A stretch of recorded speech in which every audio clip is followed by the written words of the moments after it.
Hello guys, இந்த வீடியோல பார்த்தீங்கன்னா நம்ம வந்து லூப் கட்னா என்னன்னு பார்ப்போம்.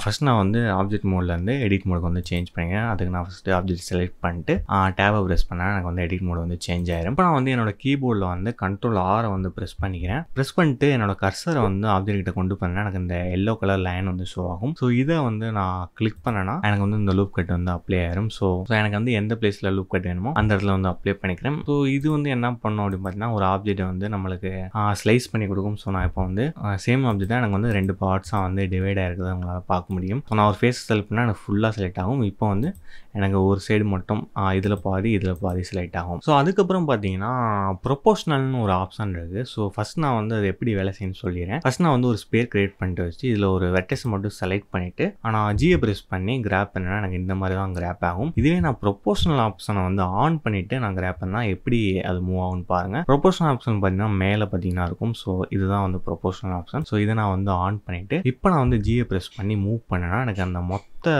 செக்மெண்ட்டே மூவ் ஆகும். இது பார்த்தீங்கன்னா இதை சுற்றி இருக்க அந்த ரவுண்டு ஒரு சர்க்கிள் மாதிரி இருக்கும். ஸோ இதை பேஸ் பண்ணி தான் இந்த ஆப்ஜெக்ட் வந்து மூவ் ஆகும். ஸோ அதே மாதிரி இந்த சர்க்கிளை வந்து நம்ம இன்க்ரீஸ் பண்ணிக்கலாம், டிக்ரீஸ் பண்ணிக்கலாம். இதுக்கு பார்த்தீங்கன்னா மவுஸில் உள்ள அந்த ஸ்க்ரோல் பட்டனை வந்து நீங்கள் ஸ்க்ரோல் பண்ணாலே நம்ம வந்து இன்க்ரீஸ் பண்ணிக்கலாம், டிக்ரீஸ் பண்ணிக்கலாம். ஸோ இப்போ பார்த்தீங்கன்னா இந்த சர்க்கிள்குள்ளே உள்ள ஆப்ஜெக்ட் மட்டும் நான் கிராப் ஆப்ஷன் யூஸ் பண்ணால் மூவ் ஆகும். சர்க்கிளுக்கு வெளியில் உள்ள மூவ் ஆகாது. இதுவே நான் சர்க்கிளோட சைஸை வந்து இன்க்ரீஸ் பண்ணிட்டு மூவ் பண்ணால் இப்போ அந்த மொத்த ஆப்ஜெக்ட்டுமே வந்து மூவ் ஆகும். ஸோ இதுதான் பார்த்தீங்கன்னா நம்ம வந்து ப்ரொபோஷனல்னு சொல்லுவாங்க. ஸோ இதை வந்து நம்ம அடிக்கடி யூஸ் பண்ணுற மாதிரி தான் இருக்கும். ஸோ இதிலே பார்த்தீங்கன்னா நம்மளுக்கு வந்து நிறைய ஆப்ஷன்ஸ்லாம் இருக்கும். ஸோ இது வந்து நீங்களே வந்து ஓனாக வந்து ஒவ்வொரு ஆப்ஷனை என்னென்ன பண்ணுன்னு ட்ரை பண்ணி பாருங்கள். அப்போ தான் உங்களுக்கு ஒரு அண்டர்ஸ்டாண்டிங் கிடைக்கும். நம்மளோட பிளெண்டர் கிளாஸில் வந்து உங்களுக்கு ஏதாவது டவுட் இருந்துச்சுன்னா நம்மளோட வீடியோ கீழே வந்து கமெண்ட் பண்ணுங்கள். ஏன்னா நாங்கள் வீக்லி பார்த்தீங்கன்னா லைவ் கிளாஸஸும் வந்து கண்டக்ட் பண்ணுறோம். அதில் உங்களோட டவுட்ஸை வந்து கண்டிப்பாக வந்து கிளியர் பண்ணுவோம். ஸோ மறக்காமல் நம்மளோட வீடியோ கீழே உங்களோட டவுட்ஸை வந்து கமெண்ட் பண்ணுங்கள்.